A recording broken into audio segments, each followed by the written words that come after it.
हाँ जी, स्वागत है जी यूट्यूब चैनल ਤੇ ਨੌਲੇਜ ਲੈਬਸ ਤੇ। ਤਾਂ ਲਾਸਟ ਆਪਾਂ ਕੀਤਾ ਸੀਗਾ ਜੋ ਮੇਕਿੰਗ ਆਫ ਇੰਡੀਅਨ ਕਨਸਟੀਟਿਊਸ਼ਨ ਦੀ ਗੱਲ ਕਰਦਾ ਸੀ, ਤਾਂ ਉਹਦੇ ਵਿੱਚ ਕਨਸਟੀਟਿਊਸ਼ਨ ਦੇ ਆਪਾਂ ਗੱਲ ਕਰ ਰਹੇ ਸੀ। ਤਾਂ ਲਾਸਟ ਆਪਾਂ ਟੌਪਿਕ ਸ਼ਾਇਦ ਕੀਤਾ ਸੀਗਾ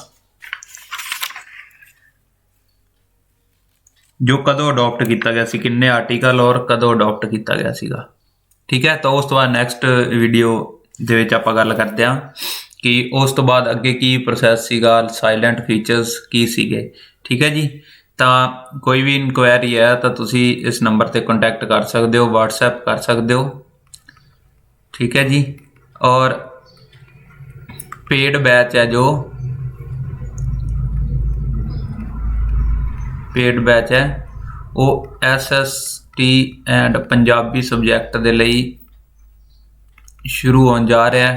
ठीक है जी, पंजाबी एंड SST जो मास्टर कैडर दी पोस्टां दे लई है, और अदर कंपीटीटिव एग्जाम दे लई जो साडे बैचेस ने वो ऑलरेडी चल रहे ने। ठीक है जी, अगे आपां करते हैं जी डिस्कस। लास्ट आपां कीता सीगा कि लॉ मिनिस्टर तक कीता सीगा। जे तुसी लैक्चर ध्यान नाल सुनिया तो लॉ मिनिस्टर कौन सीगे, कमेंट सैक्शन दे विच आंसर करके दसो जी उस टाइम ते लॉ मिनिस्टर कौन सीगे, और लॉ मिनिस्टर नूं होर किहड़े नाम नाल जाणिया जांदा सी, सैकेंड नेम नाल किहड़े नेम नाल जाणिया जांदा सीगा। ठीक है, तां इह सीगी रिवीजन। उस टाइम ते लॉ मिनिस्टर सीगे डॉक्टर BR अंबेडकर, और मॉडर्न मनु दे नाम नाल भी जाने जांदा सी। कॉन्स्टिट्यूशन दे की सन चीफ आर्कीटैक्ट। ठीक है जी, तो ये सीगा। अगे आपां नैक्सट गल करदे हां तां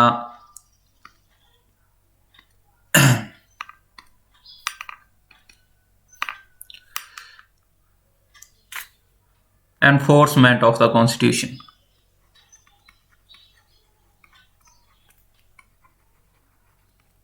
enforcement of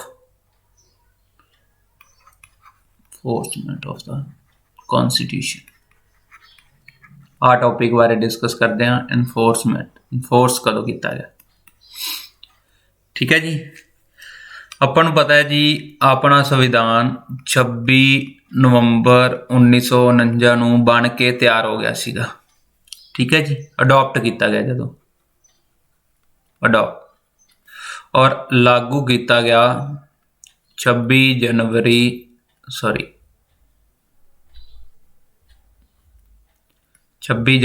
1950 रिपब्लिक डे। ठीक है जी, सैलीब्रेट किया जाता 26 जनवरी नूं हर साल। तां होया की सीगा 1920 दे विच ना अपने INC इंडियन नैशनल कांग्रेस की आपां गल कर रहे हैं। 1920 दे विच की होया कि INC ने डिमांड की सीगी, काहदी डिमांड की सी, डिमांड ऑफ सैल्फ रूल। कि 1920 ਦੇ ਵਿੱਚ ਸਟਾਰਟ ਹੋ ਗਿਆ ਸੀ ਕਿ ਸਾਨੂੰ ਨਾ ਸੈਲਫ ਰੂਲ, ਸਾਡੇ ਆਪਣੇ ਰੂਲ ਬਣਾਉਣ ਦਿਓ, ਉਹਦੇ ਅਕੋਰਡਿੰਗ ਅਸੀਂ ਆਪਣਾ ਦੇਸ਼ ਨੂੰ ਚਲਾਉਣਾ ਹੈ। ਕਿਹਨਾਂ ਦੇ ਦੁਆਰਾ ਡਿਮਾਂਡ ਕੀਤੀ ਗਈ ਸੀ? ਮਹਾਤਮਾ ਗਾਂਧੀ ਜੀ ਦੁਆਰਾ। ਠੀਕ ਹੈ ਜੀ, ਮਹਾਤਮਾ ਗਾਂਧੀ ਜੀ ਦੁਆਰਾ ਡਿਮਾਂਡ ਕੀਤੀ ਗਈ, ਡਿਮਾਂਡ ਆਫ ਸੈਲਫ ਰੂਲ 1920 ਦੇ ਵਿੱਚ। ਕਿਹੜੀ ਪਾਰਟੀ ਨਾਲ ਦੇ ਬਿਲੋਂਗ ਕਰਦੇ ਸਨ? 1920 ਦੇ ਵਿੱਚ INC ਦੇ ਨਾਲ। ਤਾਂ ਕੀ ਹੁੰਦਾ ਕਿ ਸੈਲਫ ਰੂਲ ਦੀ ਡਿਮਾਂਡ ਕਰਦੇ ਆ, ਕੁਛ ਨਹੀਂ ਹੁੰਦਾ ਗਾ। ਅੱਗੇ ਅੱਗੇ ਐਵੇਂ ਉਹਨਾਂ ਦੀ ਮੰਗਾਂ ਨੂੰ ਕੀ ਹੈ, ਬ੍ਰਿਟਿਸ਼ ਸਰਕਾਰ ਨੇ ਇੰਨਾ ਧਿਆਨ ਨਹੀਂ ਦਿੰਦੇਗੇ। 1929 ਦਾ ਟਾਈਮ ਆ ਜਾਂਦਾ, 9 ਸਾਲ ਹੌਲੀ ਹੌਲੀ ਦੇਖਦੇ ਰਹਿੰਦੇ ਆ ਵੀ ਉਹ ਕਹਿੰਦੇ ਚਲੋ ਕਰ ਦਾਂਗੇ ਬਟ ਕਰਦੇ ਨਹੀਂ ਗੇ। ਦਸੰਬਰ 1929 ਦੇ ਵਿੱਚ INC ਡਿਕਲੇਅਰ ਕਰਦੀ ਹੈ ਪੂਰਨ ਸਵਰਾਜ।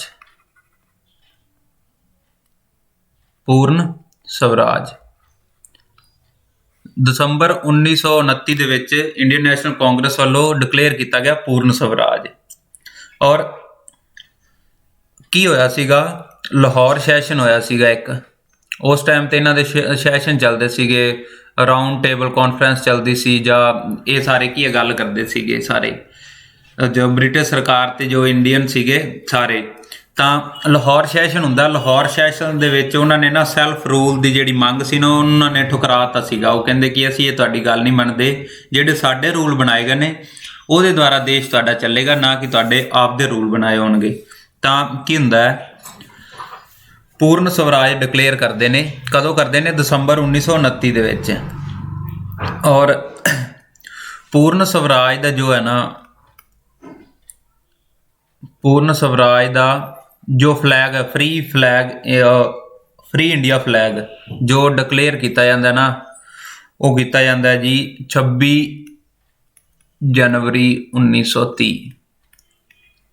26 ਜਨਵਰੀ 1930 ਨੂੰ। ਇਹਦੇ ਵਿੱਚ ਕੀ ਹੋਇਆ? Free India flag, free India flag. ਔਰ ਇਹ ਕਿਹਨਾਂ ਦੁਆਰਾ ਲਹਿਰਾਇਆ ਗਿਆ? ਜਦੋਂ ਆਪਣੇ 26 ਜਨਵਰੀ 1930 ਨੂੰ, ਇਹ ਆਪਣੇ ਪੰਡਿਤ ਜਵਾਹਰ ਲਾਲ ਨਹਿਰੂ ਜੀ ਦੁਆਰਾ।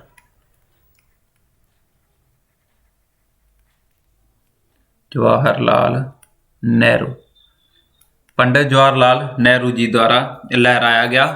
ਹੁਣ ਉਸ ਤੋਂ ਬਾਅਦ ਕੀ ਹੋ ਗਿਆ ਕਿ 26 ਜਨਵਰੀ, ਜਦੋਂ ਵੀ ਦਸੰਬਰ 1930 ਦੇ ਲਾਹੌਰ ਸੈਸ਼ਨ ਦੇ ਵਿੱਚ ਇਹ ਉਹਨਾਂ ਨੇ ਡਿਕਲੇਅਰ ਕੀਤਾ ਕਿ ਅੱਗੇ ਜੋ ਵੀ 26 ਤਰੀਕ ਆਇਆ ਕਰੂਗੀ, 26 ਜਨਵਰੀ, ਤਾਂ ਉਸ ਟਾਈਮ ਤੇ ਅਸੀਂ ਰਿਪਬਲਿਕ ਡੇ ਸੈਲੀਬ੍ਰੇਟ ਕਰਿਆ ਕਰਾਂਗੇ।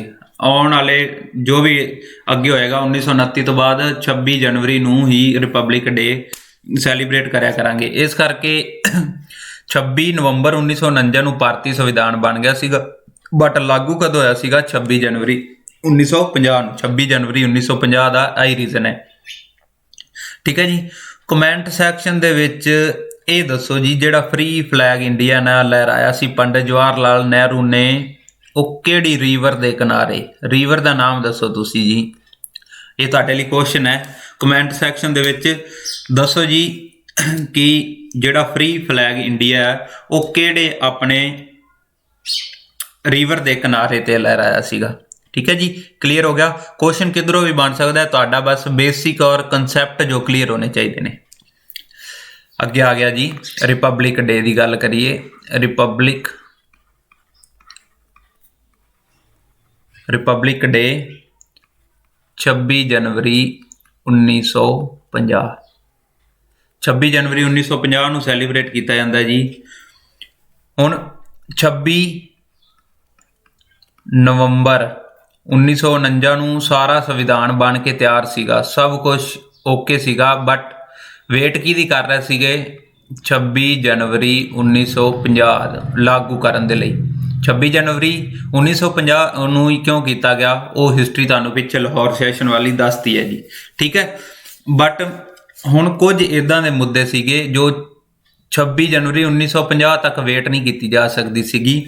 ਉਹ ਮੁੱਦੇ ਸੀਗੇ ਜਾਂ ਆਰਟੀਕਲ ਸੀਗੇ, ਉਹ ਆਰਟੀਕਲ ਨੂੰ ਕਿਦੋਂ 26 ਜਿਹੜੇ ਨਵੰਬਰ ਸੀ ਨਾ 1949 ਤੋਂ ਸਟਾਰਟ ਕਰਨਾ ਪਿਆ ਸੀਗਾ।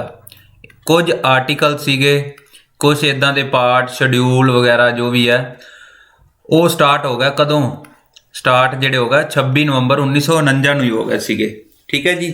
ਪ੍ਰੋਵੀਜ਼ਨਲ ਪਾਰਲੀਮੈਂਟ ਤਾਂ ਚੱਲ ਹੀ ਰਹੀ ਸੀ, ਉਹ ਤਾਂ ਤੁਹਾਨੂੰ ਦੱਸਿਆ ਸੀਗਾ ਵੀ 1952 ਤੱਕ ਇੱਦਾਂ ਹੀ ਰਹੂਗੀ। ਪ੍ਰੋਵੀਜ਼ਨਲ ਪਾਰਲੀਮੈਂਟ ਹੈ ਜੋ, ਉਹ ਤਾਂ ਉੱਦਾਂ ਹੀ ਰਹੂਗੀ, ਬਟ ਉਹਦੇ ਵਿੱਚ ਕੁਝ ਇੱਦਾਂ ਦੇ ਮੁੱਦੇ ਸੀਗੇ, ਜਿਵੇਂ ਫੋਰ ਐਗਜ਼ਾਮਪਲ ਆਪਾਂ ਗੱਲ ਕਰੀਏ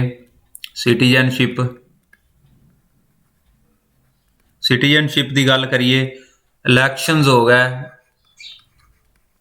ਇਲੈਕਸ਼ਨਸ ਕਿਹਨਾਂ ਦੇ? ਲੋਕ ਸਭਾ ਐਂਡ ਰਾਜ ਸਭਾ। ਲੋਕ ਸਭਾ ਤੇ ਰਾਜ ਸਭਾ ਦੇ ਹੋ ਗਏ। ਉਹ ਪ੍ਰੋਵੀਜ਼ਨਲ ਪਾਰਲੀਮੈਂਟ, ਸ਼ਾਰਟ ਟਾਈਟਲ ਜਿਵੇਂ ਕਿਸੇ ਨੂੰ ਆਪਾਂ ਮੰਨ ਲਓ ਨਾਮ ਦਿੰਦੇ ਆ ਸ਼ਾਰਟ ਟਾਈਟਲ, ਠੀਕ ਹੈ, ਹੋ ਗਿਆ ਸ਼ਾਰਟ ਟਾਈਟਲ। ਤਾਂ ਇਦਾਂ ਦੇ ਕੁਝ ਹੋਰ ਪਾਰਟ ਸੀਗੇ ਜਿਨ੍ਹਾਂ ਨੂੰ 26 ਨਵੰਬਰ ਤੋਂ ਹੀ 26 ਨਵੰਬਰ 1949 ਨੂੰ ਹੀ ਲਾਗੂ ਕਰਨਾ ਪਿਆ ਸੀਗਾ। ਕਿਉਂ ਸੀਗਾ? ਸਿਟੀਜ਼ਨਸ਼ਿਪ ਤਾਂ ਇਸ ਲਈ ਜ਼ਰੂਰੀ ਸੀਗੀ ਕਿਉਂਕਿ 1947 ਦੇ ਵਿੱਚ ਜੋ ਇੰਡੀਆ ਐਂਡ ਪਾਕਿਸਤਾਨ ਦੋ ਅਲੱਗ ਹੋ ਗਏ ਸੀਗੇ। ਤਾਂ ਕਾਫੀ ਰੌਲਾ ਪਿਆ ਹੋਇਆ ਸੀਗਾ ਕਿ ਸਿਟੀਜ਼ਨਸ਼ਿਪ ਦਾ ਕਾਫੀ ਮੁੱਦਾ ਉਸ ਟਾਈਮ ਤੇ ਗਰਮ ਸੀਗਾ। ਇਸ ਕਰਕੇ ਸਿਟੀਜ਼ਨਸ਼ਿਪ ਨੂੰ ਉਸ ਟਾਈਮ ਤੋਂ ਲਾਗੂ ਕਰਨਾ ਬਹੁਤ ਜ਼ਰੂਰੀ ਸੀਗਾ, ਕਿਉਂਕਿ 1947 ਦੇ ਵਿੱਚ ਦੇਸ਼ ਆਜ਼ਾਦ ਹੋਇਆ ਤਾਂ ਇੰਡੀਆ ਤੇ ਪਾਕਿਸਤਾਨ ਦੋ ਦੇਸ਼ ਬਣ ਗਏ। ਹੁਣ ਦੋ ਦੇਸ਼ਾਂ ਦੇ ਵਿੱਚ ਲੋਕ ਧਰਮਾਂ ਦੇ ਨਾਮ ਤੇ ਲੜ ਰਹੇ ਸੀਗੇ, ਤਾਂ ਉਹ ਕਿਹੜੇ ਧਰਮ ਦੇ ਕਿੱਧਰ ਲੋਕ ਰਹਿਣਗੇ, ਤਾਂ ਉਹ ਸਾਰਾ ਕੀ ਹੈ ਡਿਸਕਸ ਕੀਤਾ ਗਿਆ ਸੀਗਾ। ਕਲੀਅਰ ਹੋ ਗਿਆ ਜੀ। ਅੱਗੇ ਹੈ ਇੰਡੀਅਨ ਇੰਡੀਪੈਂडेंस एक्ट है, जो इंडियन इंडिपेंडेंस एक्ट है ना, जो अपना 1947 और government of India act, blue print of India भी जिन्हों आप कहने आ।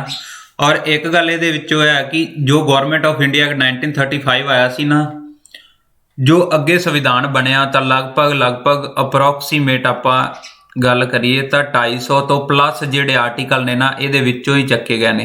इहदे विच काफ़ी चेंजिस नहीं कीतियां गईयां, जो आर्टिकल सी ना काफ़ी ज़्यादा वो इहदे विच्चों ही चक्के गए ने। बाकी जो उन्होंने सही नहीं लग्गियागा तो वो उन्होंने रिमूव करता, बाकी सारा सिस्टम उदा ही चलाया। इंडियन इंडिपेंडेंस एक्ट 1947 और गवर्नमेंट ऑफ इंडिया एक्ट 1935 इहदे विच्चों बाकी कुछ तो इदा ही रखिया। इन्होंने एक चीज़ अबॉलिश की,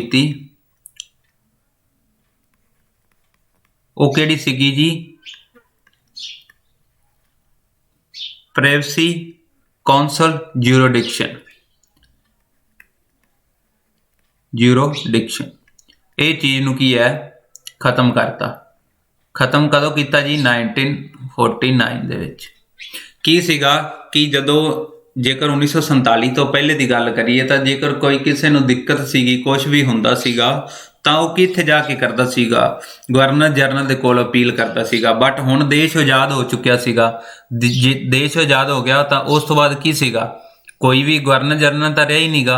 अपने कोल की है न्याय दिवान लई की बनी सी सुप्रीम कोर्ट, तो ये रूल नूं की है खत्म किया गया। क्योंकि उस टाइम ते की सीगे रूल कि जे किसी बंदे नूं न्याय नहीं मिल रहा या न्याय या कोई शिकायत करनी है, वो कित्थे जांदा सीगा, वो कित्थे जाके अपील करता सीगा गवर्नर जनरल ऑफ इंडिया दे कोल। बट हुण देश की है 1947 तो गवर्नर जनरल ऑफ इंडिया तो रहा ही नहींगा और देश की आज़ाद हो चुकिया सीगा। तो इस करके जो प्राइवेसी काउंसिल ज्यूरिडिक्शन एक्ट 49 वाला, जो 1949 वाला, वो खत्म कर दिता गया। तो और सुप्रीम कोर्ट जिहड़ी सर्वोच्च अदालत होएगी। और सुप्रीम कोर्ट के बारे थोड़ा जिहा ध्यान दिओ जी। सुप्रीम कोर्ट एस्टैबलिश कदों हुई, ठीक है, सुप्रीम कोर्ट एस्टैबलिश कदों हुई। फर्स्ट क्वेश्चन तुहाडे वास्ते, वेयर कित्थे हुई, ठीक है। फर्स्ट टाइम ते उस टाइम ते सीजी कौन सन, सीजीआई कह सकते हैं, चीफ जस्टिस। उस टाइम दे चीफ जस्टिस सुप्रीम कोर्ट दे कौन सन, और प्लस चीफ जस्टिस दे नाल किन्ने जज सन। ये चार क्वेश्चनों के आंसर नूं तुसीं कमेंट सैक्शन दे विच जल्दी दसो जी। आ तीन क्वेश्चन, सुप्रीम कोर्ट एस्टैबलिश कदों हुई, कित्थे हुई, और उस टाइम से चीफ जस्टिस कौन सन सुप्रीम कोर्ट दे, और प्लस उन्हां दे नाल जज किन्ने सन, ठीक है जी। तो अगे गल करदे आ, कॉन्स्टिट्यूशन असैंबली दे अजे इलैक्शन हो रहे सन। कॉन्स्टिट्यूशन असैंबली दे की इलैक्शन हो ही रहे सन। उस टाइम ते कांग्रेस, जो इंडियन नैशनल कांग्रेस सीगी, उन्होंने पता लग गया सीगा कि सानू बहुमत आराम नाल मिल जूगा। हुण बहुमत आराम नाल मिल जूगा तो उन्होंने जो संविधान बनाउण दा काम होर तेज करता, इलैक्शन होने तो पहले करता। एक्सपर्ट्स कमेटियां, जो एक्सपर्ट्स कमेटीज बनाईयां, ये एक्सपर्ट्स कमेटीज का काम की सीगा, वो मैं तुहानूं दसदा जी। एक्सपर्ट्स कमेटी का काम की सीगा कि इलैक्शन तो पहले संविधान नूं किवें बनाउणा है, की प्रोसैस विचों लंघना है, किहड़े देश तो अपना संविधान है जो उन्होंने कॉन्स्टिट्यूशन अडॉप्ट करना, ये सारे कामों नूं पहले उन्होंने इलैक्शन तो पहले ही कर लिया सीगा। इस करके जदों भी तुसीं देखोगे अगे पढ़ांगे कि जदों इलैक्शन हो गए सन, बहुमत मिल गया इंडियन नैशनल कांग्रेस नूं, तो उस तो बाद संविधान बनाउण दा काम काफ़ी ज़्यादा तेज हो गया सीगा। क्योंकि उस टाइम ते ਬ੍ਰਿਟਿਸ਼ ਸਰਕਾਰ ਕਹਿੰਦੀ ਸੀ ਅਸੀਂ 30 ਜੂਨ 1948 ਨੂੰ ਤੁਹਾਡਾ ਦੇਸ਼ ਛੱਡ ਕੇ ਚਲੇ ਜਾਾਂਗੇ, ਬਟ ਇਹਨਾਂ ਦਾ ਕੰਮ ਤੇਜ਼ ਹੋਣ ਕਰਕੇ ਉਹਨਾਂ ਨੂੰ ਦੇਸ਼ ਨੂੰ ਪਹਿਲਾਂ ਹੀ ਆਜ਼ਾਦ ਕਰਨਾ ਪਿਆ। ਠੀਕ ਹੈ ਜੀ।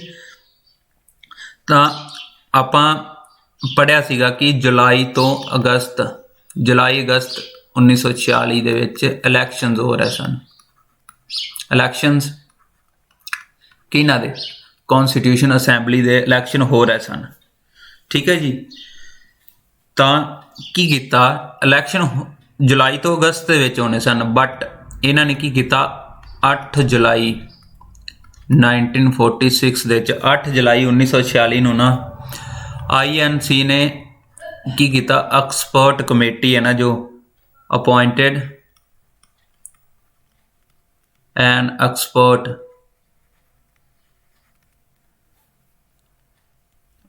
as expert committees। ਹੁਣ ਅਲੱਗ-ਅਲੱਗ ਪ੍ਰੋਸੈਸ ਚ ਲੰਘਣ ਦੇ ਲਈ, ਕੌਨਸਟੀਟਿਊਸ਼ਨ ਬਣਾਉਣ ਦੇ ਲਈ, ਤਾਂ ਉਹਨਾਂ ਨੇ ਕੀ ਇੱਕ ਐਕਸਪਰਟ ਕਮੇਟੀ ਅਪੁਆਇੰਟ ਕਰਤੀ। ਔਰ ਇਹ ਐਕਸਪਰਟ ਕਮੇਟੀ ਦਾ ਕੰਮ ਕੀ ਸੀਗਾ ਕਿ ਪ੍ਰਪੇਅਰਿੰਗ ਮਟੀਰੀਅਲ ਫॉर ਦਾ ਕੌਨਸਟੀਟਿਊਸ਼ਨ।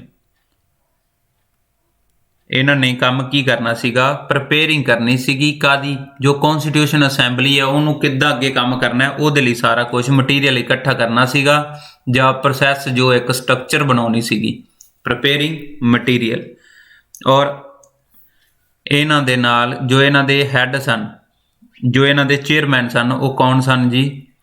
ਉਹ ਸਨ ਜਵਾਹਰ ਲਾਲ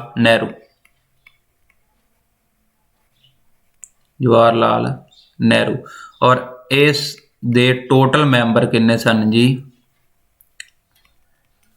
8। ਟੋਟਲ ਮੈਂਬਰ 8 ਸਨ। ਔਰ ਇਹਨਾਂ ਦੀ ਫਸਟ ਮੀਟਿੰਗ ਹੋਈ ਸੀਗੀ, ਜੋ ਫਸਟ ਮੀਟਿੰਗ ਦੀ ਆਪਾਂ ਗੱਲ ਕਰਦੇ ਹਾਂ, ਇਹਨਾਂ ਦੀ ਫਸਟ ਮੀਟਿੰਗ ਹੋਈ ਜੀ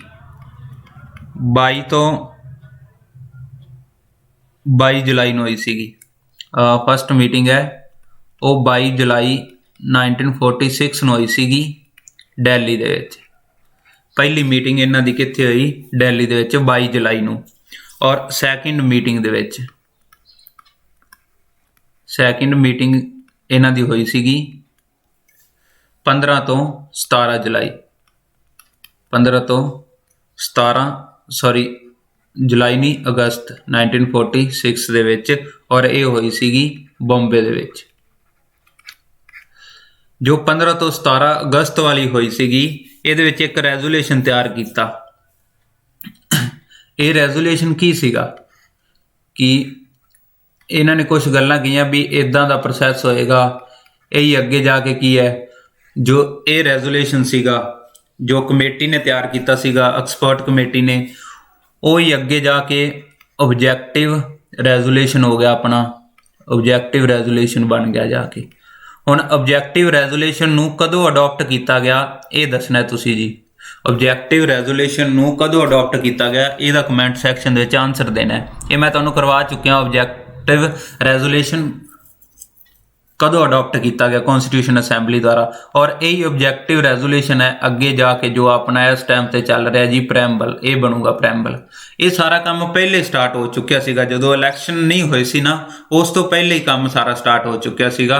ਇੱਕ ਐਕਸਪਰਟ ਕਮੇਟੀ ਬਣਾਈ ਗਈ, ਐਕਸਪਰਟ ਕਮੇਟੀ ਨੂੰ ਦੱਸਿਆ ਗਿਆ ਜੀ ਤੁਸੀਂ ਆਹ ਕੰਮ ਕਰਨਾ ਹੈ, ਔਰ ਜਿੰਨੀ ਦੇਰ ਤੱਕ ਇਲੈਕਸ਼ਨ ਦਾ ਰਿਜ਼ਲਟ ਨਹੀਂ ਆਉਂਦਾਗਾ ਤੁਸੀਂ ਸਾਰਿਆਂ ਨੇ ਕੀ ਕਰਨਾ ਹੈ ਕਿ ਆਪਣਾ ਜੋ ਵੀ ਮਟੀਰੀਅਲ ਹੈ ਤਿਆਰ ਕਰਨਾ, ਕਿਉਂਕਿ ਉਹਨਾਂ ਨੂੰ ਪਤਾ ਸੀਗਾ ਵੀ ਸਾਡੀ ਸਰਕਾਰ ਬਣ ਜੂਗੀ, ਬਹੁਮਤ ਮਿਲ ਜੂਗਾ, ਔਰ ਕੌਨਸਟੀਟਿਊਸ਼ਨ ਅਸੈਂਬਲੀ ਦੇ ਵਿੱਚ ਅਸੀਂ ਜੋ ਅੱਗੇ ਪ੍ਰੋਸੈਸ ਹੈ ਕੌਨਸਟੀਟਿਊਸ਼ਨ ਨੂੰ ਬਣਾਉਣ ਦਾ ਉਹ ਸਾਰਾ ਕੰਮ ਕੰਪਲੀਟ ਕਰਨਾ ਹੈ। ਕਲੀਅਰ ਹੋ ਗਿਆ ਜੀ। ਔਰ ਆਬਜੈਕਟਿਵ ਪਹਿਲਾ ਰੈਜ਼ੋਲੂਸ਼ਨ ਆਇਆ, ਇਹ ਕਿਹਨੇ ਬਣਾਇਆ?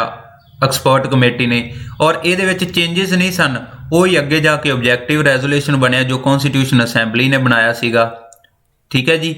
ਔਰ ਉਸ ਤੋਂ ਬਾਅਦ ਜੋ ਆਬਜੈਕਟਿਵ ਰੈਜ਼ੋਲੂਸ਼ਨ ਹੈ ਉਹ ਐਟ ਪ੍ਰੈਜ਼ੈਂਟ ਤੇ ਆਪਣਾ ਜੋ ਪ੍ਰੈਂਬਲ ਹੈ ਉਹ ਚੱਲ ਰਿਹਾ ਜੀ, ਪ੍ਰੈਂਬਲ। ਠੀਕ ਹੈ, ਕਲੀਅਰ ਹੋ ਗਿਆ ਜੀ। ਤਾਂ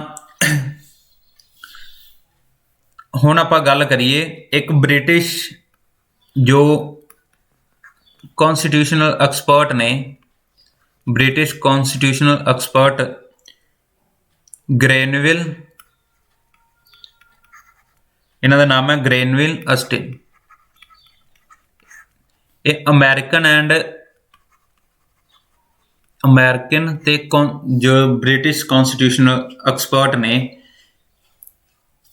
ਇਹਨਾਂ ਦਾ ਕਹਿਣਾ ਹੈ ਕਿ ਜੋ ਐਕਸਪਰਟ ਕਮੇਟੀ ਬਣੀ ਹੈ ਨਾ, ਐਕਸਪਰਟ ਕਮੇਟੀ ਦੇ ਕਰਕੇ ਹੀ ਜੋ ਆਪਣਾ ਦੇਸ਼ ਦਾ ਸੰਵਿਧਾਨ ਹੈ, ਜੋ ਲੈਂਥੀਅਸਟ ਤੇ ਬਲਕੀਅਸਟ ਹੈ ਜਿਹੜਾ, ਉਹ ਇੰਨੀ ਜਲਦੀ ਤਿਆਰ ਹੋ ਚੁੱਕਿਆ, ਨਹੀਂ ਤਾਂ ਇੰਨੀ ਜਲਦੀ ਕੰਮ ਤੇਜ਼ ਕਰਨਾ ਪੋਸੀਬਲ ਨਹੀਂ ਸੀਗਾ। ਇਹਨਾਂ ਨੇ ਇੱਕ ਫਰੇਮਵਰਕ ਤਿਆਰ ਕੀਤਾ ਔਰ ਫਿਰ ਉਸ ਤੋਂ ਬਾਅਦ ਕੀ ਹੈ, ਕੈਬਨਿਟ ਫਰੇਮਵਰਕ ਆ ਗਿਆ ਸੀਗਾ। ਠੀਕ ਹੈ ਜੀ, ਕਲੀਅਰ ਹੋ ਗਿਆ ਸਾਰਿਆਂ ਨੂੰ। ਉਸ ਤੋਂ ਬਾਅਦ ਅੱਗੇ ਨੋਟ ਨਾਲ ਜ਼ਰੂਰ ਕਰਦੇ ਜਾਇਓ। ਉਸ ਤੋਂ ਬਾਅਦ ਅੱਗੇ ਆਪਾਂ ਜੇਕਰ ਗੱਲ ਕਰੀਏ ਤਾਂ ਕੀ ਸੀਗਾ ਜੀ, ਕ੍ਰਿਟਿਜ਼ਮ ਸੀਗੇ। ਹੁਣ ਕੁਝ ਬੰਦੇ ਕੰਮ ਕਰ ਰਹੇ ਸੀਗੇ, ਬਟ ਸਾਰੇ ਬੰਦਿਆਂ ਜੋ ਕੰਮ ਕਰ ਰਹੇ ਸੀ ਸਾਰਿਆਂ ਨੂੰ ਤਾਂ ਜ਼ਰੂਰੀ ਤਾਂ ਨਹੀਂ ਗਾ ਸਾਰਿਆਂ ਨੂੰ ਵਧੀਆ ਲੱਗਦੇ ਸੀਗੇ। ਜੋ ਕੰਮ ਕਰ ਰਿਹਾ ਸੀ ਜ਼ਰੂਰੀ ਤਾਂ ਨਹੀਂ ਵੀ ਹਰੇਕ ਬੰਦੇ ਨੂੰ ਵਧੀਆ ਲੱਗਣ, ਤਾਂ ਕੀ ਸੀਗਾ, ਕੁਝ ਕ੍ਰਿਟਿਜ਼ਮ ਸੀਗੇ। ਹੁਣ ਕੁਛ ਨਾ ਕੁਛ ਕੌਂਸਟੀਟਿਊਸ਼ਨ ਅਸੈਂਬਲੀ ਦੇ ਵਿੱਚ ਬੰਦੇ ਸੀਗੇ, ਉਹ ਕਹਿੰਦੇ ਸੀਗੇ ਨਹੀਂ ਜੀ ਰਿਪਰੈਜ਼ੈਂਟੇਟਿਵ ਫਸਟ ਕੀ ਸੀਗਾ, ਫਸਟ ਆਪਾਂ ਗੱਲ ਕਰੀਏ ਤਾਂ ਰਿਪਰੈਜ਼ੈਂਟੇਟਿਵ ਬੋਡੀ ਕਹਿੰਦੇ ਜੀ ਜੋ ਸੰਵਿਧਾਨ ਬਣਾ ਰਹੀ ਹੈ, ਜੋ ਭਾਰਤ ਦਾ ਸੰਵਿਧਾਨ ਬਣਾ ਰਹੀ ਹੈ, ਜੋ ਆਪਣੇ ਕੌਂਸਟੀਟਿਊਸ਼ਨ ਅਸੈਂਬਲੀ ਹੈ, ਉਹ ਕਹਿੰਦੇ ਰਿਪਰੈਜ਼ੈਂਟੇਟਿਵ ਬੋਡੀ ਨਹੀਂ ਹੈ, ਰਿਪਰੈਜ਼ੈਂਟੇਟਿਵ ਬੋਡੀ ਨਹੀਂ ਹੈ। ਉਹ ਕਹਿੰਦੇ ਨਾਟ real representative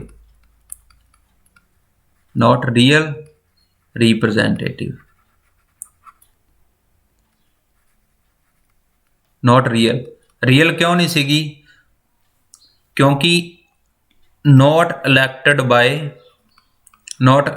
by universal adult franchise।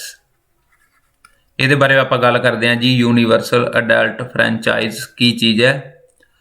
ਦੇਖੋ, ਫਸਟ ਗੱਲ ਉਹਨਾਂ ਨੇ ਇਹ ਕਹੀ ਕਿ ਜਿਹੜੀ ਇਹ ਕੌਂਸਟੀਟਿਊਸ਼ਨ ਅਸੈਂਬਲੀ ਹੈ ਰਿਪਰੈਜ਼ੈਂਟੇਟਿਵ ਬੋਡੀ ਨਹੀਂ ਹੈ, ਨਾਟ ਰੀਅਲ ਹੈ, ਕਿਉਂਕਿ ਉਸ ਟਾਈਮ ਤੇ ਜੋ ਇਲੈਕਸ਼ਨ ਹੋਏ ਸੀ ਨਾ, ਉਹ ਇਲੈਕਸ਼ਨ ਦੇ ਵਿੱਚ ਕੁਛ ਗੱਲਾਂ ਸੀਗੀਆਂ, ਜੋ ਸ਼ਰਤਾਂ ਰੱਖੀਆਂ ਗਈਆਂ, ਜਿਸ ਕਰਕੇ ਸਾਰੇ ਬੰਦੇ ਵੋਟ ਨਹੀਂ ਪਾ ਸਕਦੇ ਸੀਗੇ।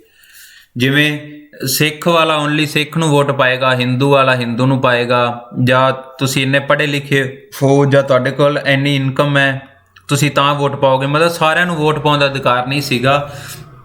ਜਿੱਦਾਂ ਆਪਾਂ ਪ੍ਰੈਜ਼ੀਡੈਂਟ ਦੇ ਵਿੱਚ ਗੱਲ ਕਰੀਏ ਤਾਂ ਸਾਰਿਆਂ ਨੂੰ ਵੋਟ ਪਾਉਣ ਦਾ ਅਧਿਕਾਰ ਹੈ ਜੀ। ਯੂਨੀਵਰਸਲ ਅਡਲਟ ਫਰੈਂਚਾਈਜ਼ ਕੀ ਹੈ ਕਿ 18 ਸਾਲ ਜਾਂ 18 ਤੋਂ ਪਲੱਸ ਵਾਲਾ ਜੋ ਵੀ ਪਰਸਨ ਹੈ, ਜੇ ਉਸ ਦੀ ਵੋਟ ਬਣੀ ਹੈ ਤਾਂ ਉਹ ਆਪਣੀ ਵੋਟ ਦਾ ਯੂਜ਼ ਕਰਕੇ ਗੌਰਮੈਂਟ ਨੂੰ ਬਣਾ ਸਕਦਾ। ਠੀਕ ਹੈ, ਜੋ ਵੀ ਉਹਨਾਂ ਨੇ ਬਣਾਉਣਾ ਹੈ।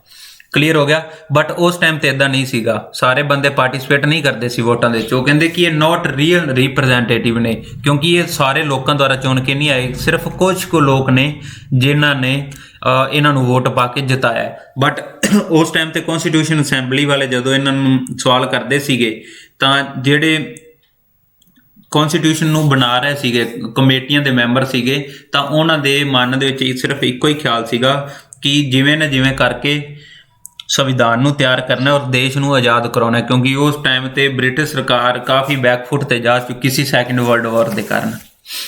ਠੀਕ ਹੈ ਜੀ, ਕਲੀਅਰ ਹੋ ਗਿਆ। ਅੱਗੇ ਚੱਲਦੇ ਹਾਂ। ਤਾਂ ਨਾਟ ਅ ਸੋਵਰਨ ਬੋਡੀ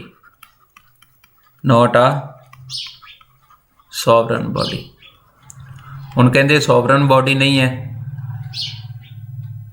ਕਿਉਂਕਿ ਇਹ ਇੰਡੀਆ ਦੇ ਦੁਆਰਾ ਨਹੀਂ ਬਣੀ ਹੋਈ, ਇੰਡੀਆ ਮੈਂਬਰਸ ਦੇ ਦੁਆਰਾ ਨਹੀਂ ਬਣਾਈ ਗਈ, ਪੂਰੇ ਮੈਂਬਰਸ ਦੇ ਦੁਆਰਾ। ਇਹ ਕਿਹਨਾਂ ਦੀ ਪਰਮਿਸ਼ਨ ਦੇ ਨਾਲ ਬਣੀ ਹੈ? ਬ੍ਰਿਟਿਸ਼ ਸਰਕਾਰ ਦੀ ਪਰਮਿਸ਼ਨ ਦੇ ਅਕੋਰਡਿੰਗ, ਕਿਉਂਕਿ ਉਸ ਟਾਈਮ ਤੇ ਦੇਸ਼ ਆਜ਼ਾਦ ਨਹੀਂ ਹੋਇਆ ਸੀਗਾ, ਇਸ ਕਰਕੇ ਜੋ ਵੀ ਕੰਮ ਕਰਨਾ ਹੁੰਦਾ ਸੀਗਾ ਉਹ ਬ੍ਰਿਟਿਸ਼ ਸਰਕਾਰ ਦੀ ਪਰਮਿਸ਼ਨ ਲੈਣੀ ਜ਼ਰੂਰੀ ਹੁੰਦੀ ਸੀ। ਇਸ ਕਰਕੇ ਕੁਝ ਬੰਦੇ ਰੌਲਾ ਪਾਉਂਦੇ ਸੀ ਵੀ ਸੋਵਰਨ ਬੋਡੀ ਨਹੀਂ ਹੈ ਪੂਰੀ ਤਰ੍ਹਾਂ ਆਜ਼ਾਦ, ਇਹ ਬ੍ਰਿਟਿਸ਼ ਸਰਕਾਰ ਦੀ ਪਰਮਿਸ਼ਨ ਦੇ ਅੰਡਰ ਰਹਿ ਕੇ ਕੰਮ ਕਰ ਰਹੇ ਨੇ। ਬ੍ਰਿਟਿਸ਼ ਸਰਕਾਰ ਪਰਮਿਸ਼ਨ ਦੇਊਗੀ ਤਾਂ ਇਹ ਕੰਮ ਕਰਨਗੇ, ਅਦਰਵਾਈਜ਼ ਇਹਨਾਂ ਨੇ ਕੰਮ ਨਹੀਂ ਕਰਨਾਗਾ। ਥਰਡ ਜੀ, ਇਹਨਾਂ ਨੇ ਬਹੁਤ ਰੌਲਾ ਪਾਇਆ, ਟੁੱਕ ਅ ਲੋਟ ਆਫ ਟਾਈਮ। ਕਹਿੰਦੇ ਜੀ ਸੰਵਿਧਾਨ ਬਣਾਉਣ ਦੇ ਵਿੱਚ ਟਾਈਮ ਕਾਫੀ ਲੱਗ ਰਿਹਾ, ਸੰਵਿਧਾਨ ਬਣਾਉਣ ਦੇ ਵਿੱਚ ਕਾਫੀ ਜ਼ਿਆਦਾ ਟਾਈਮ ਲੱਗ ਰਿਹਾ। ਕਾਫੀ ਟਾਈਮ ਕਿਉਂ ਲੱਗ ਰਿਹਾ? ਉਹ ਕਹਿੰਦੇ ਜੀ ਯੂ ਐਸ ਏ ਦਾ ਸੰਵਿਧਾਨ ਬਣਿਆ 4 ਮੰਥ ਦੇ ਵਿੱਚ ਸਿਰਫ, ठीक है। अपना संविधान बनने दे विच टाइम लग्या 2 साल 11 मंथ ते 18 दिन 18 डेज। कहते जी जो यूएसए का संविधान वो 4 मंथ दे विच बन गया, तुहानूं इन्ना टाइम क्यों लग रहा है? ठीक है। तो फिर उन्होंने गल की कि एक्सप्लेनेशन दे जो आंसर दिते एक एक करके बहुत वधिया आंसर दिते सीगे कि यूएसए दे विच है जी फैडरल सिस्टम। ठीक है, फैडरल सिस्टम है और उत्थे सेंटर दे कोल अपनी पावर है, स्टेटां दे कोल अपने रूल ने। ठीक है, बट असी इदां दा देश बनाउणा चाहुंदे हां कि जिहड़ा यूनिटरी भी होवे बट विद फैडरल सिस्टम होवे। फैडरल सिस्टम ਜਾਂ ਇਹਨੂੰ ਆਪਾਂ ਕਹਿ ਸਕਦੇ ਹਾਂ यूनियन ऑफ स्टेट्स, कि एक स्टेटां तो बनया होया एक राज, जिहड़ा भारत राज की गल करते हैं कि सारिया स्टेटां दे कोल अपनी पावर ना होए। यूएसए दे विच की है जो स्टेटां दे कोल अपनी पावर है, सेंटर दे कोल अपनी पावर है, स्टेट अपने हिसाब नाल की है चलाउंदी है सिस्टम। बट इधर की है, इधर कुछ लिस्टां नूं डिवाइडेशन की गई है, यूनियन लिस्ट, स्टेट लिस्ट और कॉन्करेंट लिस्ट। बाकी सारा सिस्टम की है, कोई भी जो स्टेट अपने आप नूं एवें नहीं डिक्लेयर कर सकती कि मेरा अलग देश है, ओनली सिर्फ यूनियन ऑफ स्टेट इस करके ही कहा जाता कि राज्यां दे एक समूह तो भारत जिहड़ा बनया होया है। फिर उन्होंने होर गल कीती सीगी कि तुसी कह रहे हो कि 2 साल 11 महीने 18 दिन इन्ना ज़्यादा टाइम लगा रहे हो हौली हौली करके, तो उन्होंने कहा सीगा कि कैनेडा दे विच भी 2 साल 6 महीने लग गए कॉन्स्टिट्यूशन फॉर्म होने के लिए।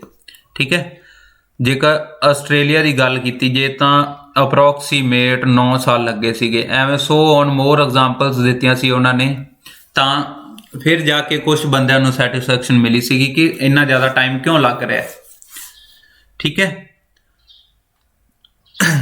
और एक बंदा सीगा, परसन का नाम याद रख लो, कई बार सीधा डायरैक्ट ही क्वेश्चन आ जाता होंदा है, नज़रुद्दीन अहमद। नज़रुद्दीन अहमद, और ये सिंपल जो अपने मैंबर सीगा, member of constitution assembly. UPSC दे विच पूछा जा सकता है जी, पीसीएस दे विच कुछ स्टेट या अदर सेंटर लैवल के जो एग्जाम ने उन्होंने पूछा जा सकता है। इन्हें कहा सीगा कि जो ड्राफ्टिंग कमेटी है ना, ड्राफ्टिंग कमेटी, वो ड्राफ्टिंग कमेटी है ना जो, वो है ड्रिफ्टिंग कमेटी। जिमें कछुआ आप कह सकते हैं ड्रिफ्ट करता है ना, ड्रिफ्टिंग कमेटी है, ड्रिफ्ट हौली हौली ड्रिफ्टिंग कमेटी। ठीक है, तो इन्हें न्यू नेम दिता सीगा भी हौली हौली काम कर रहे ने जो ड्राफ्ट कमेटी के मैंबर ने ना, इन्होंने न्यू नेम दिता सीगा। बस तुसी इन्ना ही याद रखना है कि जो नज़रुद्दीन अहमद सीगा, उन मैंबर सीगा कॉन्स्टिट्यूशन असैंबली का। इन्हें क्या सीगा जो ड्राफ्ट कमेटी है ना, ड्राफ्ट कमेटी नहीं है, ड्रिफ्टिंग कमेटी है, बिल्कुल ही स्लो काम कर रही है। क्लीयर हो गया। और उस तो बाद जेकर आप गल करिए अगे, तो डोमीनेटेड बाय कांग्रेस, डोमीनेटेड बाय कांग्रेस। हुण डोमीनेटेड बाय कांग्रेस क्यों कहा गया सीगा? क्योंकि कांग्रेस जो INC सीगी उन्होंने अप्रोक्सीमेट 208 सीटां मिलियां सीगियां, आपां डिस्कस कीता सीगा। हुण 208 सीटां सीगियां तां सारा की है बहुमत इन्हां कोल सीगा। इन्हां बंदियां ने ही जो कॉन्स्टिट्यूशन असैंबली दे विच जो लॉ सी वो बनाउणे सीगे सारे। तां अमेरिकन ते ब्रिटिश दा जो सीगा कॉन्स्टिट्यूशन एक्सपर्ट सीगा, की नाम सीगा? Granville estate. ਇਹਦਾ कहना ਇਹ ਸੀਗਾ क्योंकि इस टाइम ਤੇ भी ना ਜਿਵੇਂ ਪਹਿਲਾਂ ब्रिटिश काफ़ी मदद दखलअंदाजी ਦਿੰਦੇ ਸੀਗੇ ਭਾਰਤ ਦੇ ਵਿੱਚ ਵੀ ਇਹਨਾਂ ਨੂੰ ਧਰਮ ਦੇ ਨਾਮ ਤੇ ਜਾਤਾਂ ਪਾਤਾਂ ਦੇ ਨਾਮ ਤੇ ਲੜਾਉਣਾ ਹੀ ਲੜਾਉਣਾ ਹੈ। ਤਾਂ ਇਹਨੇ ਇਹ ਗੱਲ ਕਹੀ ਸੀ ਕਿ वन पार्टी है सिर्फ कांग्रेस, वन पार्टी कंट्री है, एक पार्टी दी ही कंट्री है। फर्स्ट गल इन्हें की कि एक पार्टी दी ओनली कंट्री है, कि सिर्फ की है INC है, होर कोई पार्टिसिपेट विच रोल नहीं अपना अदा कर रही। इस करके इन्हें एक ही गल कही सीगी ਸੈਕਿੰਡ ਇਹਨੇ ਕਿਹਾ ਸੀਗਾ ਕਿ assembly was the Congress and the Congress was India. Assembly ਹੈ ਜੋ ਅਸੈਂਬਲੀ ਵਾਜ਼ ਦਾ ਕਾਂਗਰਸ, ਜੋ ਅਸੈਂਬਲੀ ਹੈ ਨਾ ਉਹ ਕਾਂਗਰਸ ਹੈ। ਹੁਣ ਜਿਹੜੀ ਕਾਂਗਰਸ ਰੂਲ ਬਣਾਏਗੀ ਐਂਡ ਦਾ ਕੀ ਕਿਹਾ ਸੀ ਇਹਨੇ, and the Congress was India, and the Congress was India. ਜੋ ਕਾਂਗਰਸ ਹੈ ਉਹੀ ਰੂਲ ਬਣ ਕੇ ਕੀ ਹੈ ਇੰਡੀਆ ਚ ਆਉਣਗੇ। ਬਈ ਲੋਕਾਂ ਨੂੰ ਕੀ ਹੈ ਥੋੜਾ ਜਿਹਾ ਭੜਕਾਉਣਾ ਚਾਹੁੰਦੇ ਸੀਗੇ, ਇਸ ਕਰਕੇ ਕੁਝ ਗੱਲਾਂ ਇਦਾਂ ਦੀਆਂ ਬੋਲਦੇ ਸੀ ਕਿ ਇੱਕੋ ਕੰਟਰੀ ਦੀ ਸਿਰਫ ਇੱਕੋ ਹੀ ਪਾਰਟੀ ਹੈ, ਵਨ ਪਾਰਟੀ ਕੰਟਰੀ। ਔਰ ਸੈਕਿੰਡ ਇਹਨਾਂ ਨੇ ਗੱਲ ਇਹ ਕਹੀ ਸੀ assembly was the Congress and the Congress was India. ਆਹ ਦੋ ਗੱਲਾਂ ਕਹੀਆਂ ਸੀਗੀਆਂ, ਠੀਕ ਹੈ ਜੀ। ਤਾਂ ਕੁਛ ਨਾ ਕੁਛ ਇਦਾਂ ਦਾ ਲੜਾਉਣ ਦੇ ਕੁਝ ਨਾ ਕੁਝ ਬਹਾਨੇ ਲੱਭਦੇ ਰਹਿੰਦੇ ਹੁੰਦੇ ਸੀਗੇ। ਅੱਗੇ ਥਰਡ ਹੈ ਜੋ ਆਪਾਂ ਗੱਲ ਕਰੀਏ ਲੋਅਰ ਪੋਲੀਟੀਸ਼ੀਅਨ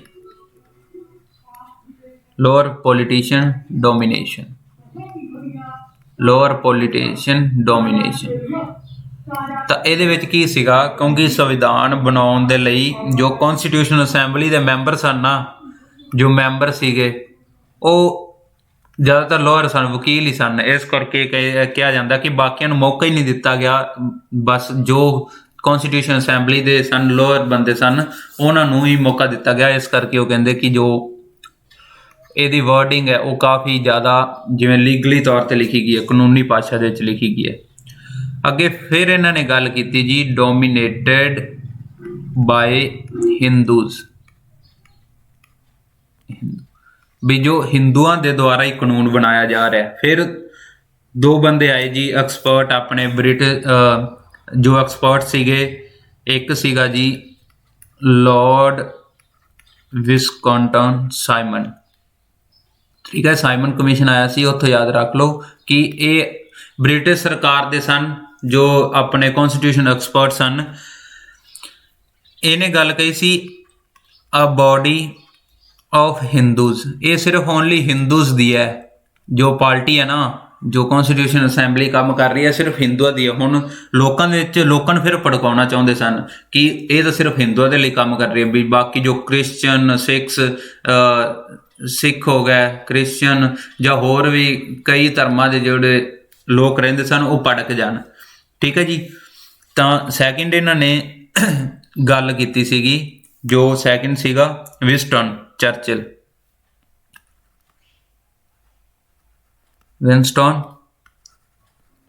ਸੀਗਾ। ਉਹਨੇ ਕਿਹਾ ਸੀਗਾ ਕਿ one major community in India, only one major community in India, ਕਿ ਸਿਰਫ ਇੱਕ ਹੀ ਕਮਿਊਨਿਟੀ ਦੇ ਬੰਦੇ ਨੇ ਜੋ ਕਾਨੂੰਨ ਨੂੰ ਬਣਾਈ ਜਾ ਰਹੇ ਨੇ। ਬਈ ਲੋਕਾਂ ਦੇ ਵਿੱਚ ਕੀ ਸੀਗਾ, ਮੇਨ ਇਹਨਾਂ ਦਾ ਮੋਟਿਵ ਇਹ ਸੀਗਾ ਕਿ ਲੋਕਾਂ ਦੇ ਵਿੱਚ ਨਾ ਇੱਕ ਲੋਕਾਂ ਨੂੰ ਭੜਕਾਉਣਾ ਚਾਹੁੰਦੇ ਸਨ। ਕਿਉਂਕਿ ਜਦੋਂ ਵੀ ਬ੍ਰਿਟਿਸ਼ ਸਰਕਾਰ ਨੇ 1909 ਐਕਟ ਆ ਗਿਆ, 1919 ਐਕਟ ਆ ਗਿਆ, 1935 ਆਇਆ, ਠੀਕ ਹੈ। ਤਾਂ ਫਿਰ ਉਸ ਤੋਂ 1947 ਆ ਗਿਆ। ਤਾਂ ਜਿੰਨੇ ਵੀ ਐਕਟ ਆਏ ਨੇ ਇਹਨਾਂ ਦੇ ਵਿੱਚ ਇਹਨਾਂ ਨੇ ਸੈਪਰੇਟ ਜੋ ਕਮਿਊਨਲ ਇਲੈਕਟੋਰੇਟ ਦੀ ਹੀ ਗੱਲ ਕੀਤੀ ਸੀਗੀ। ਹੁਣ ਕਮਿਊਨਲ ਇਲੈਕਟੋਰੇਟ ਕੀ ਸੀਗਾ ਕਿ ਜਿਹੜੀ ਜਾਤ ਦਾ ਮੈਂਬਰ ਹੈ ਨਾ ਸਿਰਫ ਉਹ ਹੀ ਜਾਤ ਦੇ ਬੰਦੇ ਨੂੰ ਵੋਟ ਪਾਏਗਾ, ਹੋਰ ਕੋਈ ਬੰਦਾ ਕਿਸੇ ਜਾਤ ਦੇ ਮੈਂਬਰ ਨੂੰ ਵੋਟ ਨਹੀਂ ਪਾਏਗਾ। ਜੇ ਸਿੱਖ ਨੇ ਤਾਂ ਉਹ ਸਿਰਫ ਸਿੱਖਾਂ ਨੂੰ ਵੋਟ ਪਾਉਣਗੇ, ਜੇ ਹਿੰਦੂਜ਼ ਨੇ ਤਾਂ ਉਹ ਸਿਰਫ ਹਿੰਦੂਜ਼ ਨੂੰ ਵੋਟ ਪਾਉਣਗੇ, ਜੇ ਕੋਈ ਬੰਦਾ ਕ੍ਰਿਸਚਨ ਹੈ ਤਾਂ ਉਹ ਕ੍ਰਿਸਚਨ ਵਾਲੇ ਨੂੰ ਵੋਟ ਪਾਏਗਾ, ਔਰ ਜੇਕਰ ਕੋਈ ਬੰਦਾ ਕਿਸੇ ਹੋਰ ਜਾਤ ਮੁਸਲਿਮ ਹੈ ਉਹ ਸਿਰਫ ਮੁਸਲਿਮ ਨੂੰ ਵੋਟ ਪਾਏਗਾ। ਤਾਂ ਇਹਨਾਂ ਨੇ ਸਿਰਫ ਕੀ ਹੈ ਲੋਕਾਂ ਨੂੰ ਜਾਤਾਂ ਦੇ ਨਾਮ ਤੇ, ਧਰਮ ਦੇ ਨਾਮ ਤੇ ਲੜਾਉਣਾ ਚਾਹਿਆ ਸਟਾਰਟਿੰਗ ਤੋਂ ਹੀ। ਔਰ ਇਲੈਕਟੋਰੇਟ ਸੈਪਰੇਟ ਦੀ ਹੀ ਗੱਲ ਕੀਤੀ ਸੀ, ਕਮਿਊਨਲ ਇਲੈਕਟੋਰੇਟ ਸੈਪਰੇਟ, ਠੀਕ ਹੈ ਜੀ। ਕੁਝ ਫੈਕਟਸ ਨੇ ਯਾਦ ਰੱਖ ਲਓ। ਤਾਂ ਕੁਝ ਗੱਲਾਂ ਜਿਹੜੀਆਂ ਸਿੱਧੀਆਂ ਹੀ ਪੇਪਰ ਦੇ ਵਿੱਚ ਆ ਜਾਂਦੀਆਂ ਨੇ, ਇੰਪੋਰਟੈਂਟ ਫੈਕਟਸ ਨੇ। ਤਾਂ ਫਸਟ ਹੈ ਜੀ ਸਰ ਬੀ ਐਨ ਰਾਓ ਨੂੰ ਕੀ ਅਪੁਆਇੰਟ ਕੀਤਾ ਗਿਆ ਕੌਂਸਟੀਟਿਊਸ਼ਨ ਅਸੈਂਬਲੀ ਦਾ, ਠੀਕ ਹੈ ਜੀ। ਉਸ ਤੋਂ ਬਾਅਦ SN ਮੁਖਰਜੀ, SN ਮੁਖਰਜੀ, ਇਹਨਾਂ ਨੂੰ ਕੀ ਅਪੋਇੰਟ ਕੀਤਾ ਗਿਆ। ਔਰ HVR ਲੈਂਗਰ, ਇਹਨਾਂ ਨੂੰ ਕੀ ਅਪੋਇੰਟ ਕੀਤਾ ਗਿਆ। ਸਾਰਿਆਂ ਦਾ ਦੱਸਣਾ ਜੀ। ਔਰ ਉਸ ਤੋਂ ਬਾਅਦ ਨੇ ਪ੍ਰੇਮ ਬਿਹਾਰੀ, ਨਾਰਾਇਣ ਰੈਜਾਦਾ, ਇਹਨਾਂ ਨੂੰ ਕੀ ਅਪੋਇੰਟ ਕੀਤਾ ਗਿਆ ਸੀਗਾ। ਸਾਰਿਆਂ ਦੇ ਕਮੈਂਟ ਬਾਕਸ ਦੇ ਵਿੱਚ ਆਨਸਰ ਦਿਓ ਜੀ। BN ਰਾਓ ਆਪਾਂ ਨੂੰ ਪਤਾ ਜੀ legal adviser, BN Rao legal adviser. SN Mukherjee ਸਨ chief draftsman, chief draftsman. HVR Iyengar secretariat ਸਨ, ਸੈਕਟਰੀ ਸੀਗੇ ਜੀ। ਔਰ ਇਹਨਾਂ ਨੇ ਜੋ ਪ੍ਰੇਮ ਬਿਹਾਰੀ, ਨਾਰਾਇਣ ਰੈਜਾਦਾ, ਇਹਨਾਂ ਨੇ ਨਾ ਕੋਲੀਗ੍ਰਾਫਰ ਸਨ ਕੌਨਸਟੀਟਿਊਸ਼ਨ ਦੇ। ਠੀਕ ਹੈ ਕਿ ਇਹਨਾਂ ਨੇ ਹੈਂਡ ਰਿਟਨ ਜੋ ਕੌਨਸਟੀਟਿਊਸ਼ਨ ਹੈ ਲਿਖਿਆ ਸੀਗਾ, ਹੈਂਡ ਰਿਟਨ ਜੋ ਆਪਣੇ ਹੈਂਡ ਦੇ ਨਾਲ ਲਿਖਿਆ ਸੀਗਾ। ਠੀਕ ਹੈ, ਤਾਂ ਕਿਹੜੀ ਲੈਂਗੁਏਜ ਦੇ ਵਿੱਚ ਲਿਖਿਆ ਸੀਗਾ, ਕਿਹੜੇ ਸਟਾਈਲ ਦੇ ਵਿੱਚ, ਇਟੈਲਿਕ ਸਟਾਈਲ ਦੇ ਵਿੱਚ। ਬਾਕੀ ਹੋਰ ਕਾਫੀ ਨੇ ਜੀ ਜੋ ਤੁਹਾਡੇ ਕੋਲ ਜੇਕਰ ਸਾਹਮਣੇ ਲక్ష్ਮੀਕਾਂਤ ਦੀ ਬੁੱਕ ਹੈ ਤਾਂ ਤੁਸੀਂ ਦੇਖ ਸਕਦੇ ਹੋ, ਕਾਫੀ ਜ਼ਿਆਦਾ ਨੇ। ਠੀਕ ਹੈ ਜੀ, ਤਾਂ ਸਾਰੇ ਕੀ ਹੈ ਵਨ ਲਾਈਨਰ ਕੁਐਸਚਨ ਨੇ, ਤੁਹਾਨੂੰ ਰੀਡ ਹੀ ਕਰਨੇ ਪੈਣਗੇ। ਇਹ 2-4 ਕੁਐਸਚਨ ਕਈ ਵਾਰ ਕੀ ਹੈ ਸਿੱਧਾ ਹੀ ਤੁਹਾਡੇ ਐਗਜ਼ਾਮ ਦੇ ਵਿੱਚ ਆ ਜਾਂਦੇ ਆ, ਇਸ ਕਰਕੇ ਥੋੜਾ ਜਿਹਾ ਯਾਦ ਰੱਖ ਲਿਓ। ਠੀਕ ਹੈ ਜੀ, ਅੱਗੇ ਚੱਲਦੇ ਹਾਂ ਜੀ। Hindi text of the constitution. ਠੀਕ ਹੈ, ਟੌਪਿਕ ਦਾ ਨਾਮ ਹੈ Hindi text of the constitution, Hindi text of the constitution, Hindi text of the constitution. ਇਹਦੇ ਬਾਰੇ ਆਪਾਂ ਥੋੜੀ ਜਿਹੀ ਗੱਲ ਕਰ ਲਈਏ। ਤਾਂ ਪਹਿਲਾਂ ਕੀ ਸੀਗਾ ਕਿ ਜੋ ਸੰਵਿਧਾਨ ਸੀ ਨਾ ਉਹ ਸਾਰਾ ਕਿਹਦੇ ਵਿੱਚ ਸੀਗਾ, ਉਹ ਸਾਰਾ ਸੰਵਿਧਾਨ ਆਪਣਾ ਇੰਗਲਿਸ਼ ਦੇ ਵਿੱਚ ਸੀਗਾ। ਬਟ ਹੁਣ ਕੀ ਸੀਗਾ ਭਾਰਤੀ, ਕਿਉਂਕਿ ਰਾਸ਼ਟਰੀ ਲੈਂਗੁਏਜ ਜੋ ਨੈਸ਼ਨਲ ਲੈਂਗੁਏਜ ਹਿੰਦੀ ਸੀਗੀ, ਤਾਂ ਕਿਹੜੇ ਅਮੈਂਡਮੈਂਟ ਦੇ ਐਕਟ ਆਇਆ ਗਿਆ, 58th ਕੌਨਸਟੀਟਿਊਸ਼ਨਲ ਅਮੈਂਡਮੈਂਟ ਐਕਟ ਆਫ 1987। 1987 ਦੇ ਵਿੱਚ ਇੱਕ ਐਕਟ ਆਉਂਦਾ ਜੀ 58 ਕੌਨਸਟੀਟਿਊਸ਼ਨਲ act of India.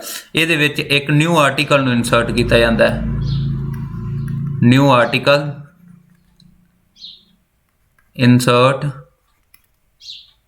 394A, 394A ਜੋ ਕੀ ਹੈ ਲਾਸਟ ਪਾਰਟ ਸੀ ਨਾ, ਜੋ ਉਸ ਟਾਈਮ ਤੇ ਲਾਸਟ ਪਾਰਟ ਜੋ 22 ਨੰਬਰ ਤੇ ਸੀਗਾ, ਉਹਦੇ ਵਿੱਚ ਐਡ ਕੀਤਾ ਗਿਆ। ਠੀਕ ਹੈ ਜੀ, ਔਰ ਇਹਦੇ ਵਿੱਚ ਕੀ ਕੀਤਾ ਗਿਆ ਦੇਖੋ, ਉਹਦੇ ਵਿੱਚ ਕੀ ਸੀਗਾ, ਲਾਸਟ ਦੇ ਵਿੱਚ ਕੀ ਹੈ। ਇੱਕ ਤਾਂ ਆਪਣਾ ਸ਼ਾਰਟ ਟਾਈਟਲ, ਸ਼ਾਰਟ ਟਾਈਟਲ ਜਿਵੇਂ ਆਪਾਂ ਕਿਸੇ ਨੂੰ ਨਾਮ ਦਿੰਨੇ ਆ। ਠੀਕ ਹੈ ਜੀ, ਜਿਵੇਂ ਮਾਡਰਨ ਮੰਨੂ ਸੀਗੇ, ਉਹਨਾਂ ਨਾਮ ਦੇਤਾ, ਐਵੇਂ ਸ਼ਾਰਟ ਟਾਈਟਲ ਹੋ ਗਿਆ। ਕਮੈਂਸਮੈਂਟ ਹੋ ਗਈ, ਉਸ ਤੋਂ ਬਾਅਦ ਗੱਲ ਕੀਤੀ ਗਈ authoritative text in Hindi, authoritative text in Hindi.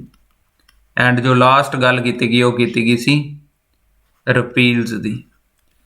Short title under article 393, commencement 394। ਠੀਕ ਹੈ ਜੀ, ਔਰ ਆਥੋਰੇਟਿਵ ਟੈਕਸ ਇਨ ਹਿੰਦੀ ਇਹ ਕੀਤਾ ਗਿਆ ਸੀ 394A ਦੇ ਵਿੱਚ, ਔਰ ਇਹ ਲਾਸਟ ਹੈ ਰਿਪੀਲਸ ਦਾ 395 ਦੇ ਵਿੱਚ। ਠੀਕ ਹੈ, ਲਾਸਟ ਪਾਰਟ ਦੇ ਵਿੱਚ ਜੋ ਆਉਂਦੇ ਨੇ, ਇਹਦੇ ਵਿੱਚ ਕੀ ਗੱਲ ਕੀਤੀ ਗਈ ਕਿ ਜੋ ਸੰਵਿਧਾਨ ਹੈ ਨਾ ਉਹ ਇੰਗਲਿਸ਼ ਦੇ ਵਿੱਚ ਹੈ, ਬਟ ਉਹ ਕੀ ਹੈ ਹੋਣਾ ਚਾਹੀਦਾ ਹਿੰਦੀ ਦੇ ਵਿੱਚ ਵੀ ਹੋਣਾ ਚਾਹੀਦਾ, ਔਰ ਜੋ ਸੰਵਿਧਾਨ ਇੰਗਲਿਸ਼ ਦੇ ਵਿੱਚ ਹੈ ਉਹ ਕੀ ਹੈ ਹਿੰਦੀ ਦੇ ਵਿੱਚ ਹੋਣਾ ਚਾਹੀਦਾ ਸੇਮ। ਔਰ ਜਿੰਨੇ ਅਮੈਂਡਮੈਂਟ ਨੇ ਉਹ ਜਿੰਨੇ ਵੀ ਪਹਿਲਾਂ ਹੋ ਚੁੱਕੇ ਸੀਗੇ ਇੰਗਲਿਸ਼ ਦੇ ਵਿੱਚ ਉਹਨਾਂ ਨੂੰ ਵੀ ਕਨਵਰਟ ਕਰਨਾ ਸੀ ਹਿੰਦੀ ਦੇ ਵਿੱਚ। ਸੇਮ ਮੀਨਿੰਗ ਵੀ ਕੀ ਹੋਣਾ ਚਾਹੀਦਾ, ਸੇਮ ਹੋਣਾ ਚਾਹੀਦਾ, ਸੇਮ ਮੀਨਿੰਗ ਹੋਣਾ ਚਾਹੀਦਾ। ਜਿਵੇਂ ਮੀਨਿੰਗ ਇੰਗਲਿਸ਼ ਦੇ ਵਿੱਚ ਸਮਝ ਆ ਹਿੰਦੀ ਦੇ ਵਿੱਚ ਵੀ ਉਦਾਂ ਹੀ ਪਤਾ ਲੱਗਣਾ ਚਾਹੀਦਾ।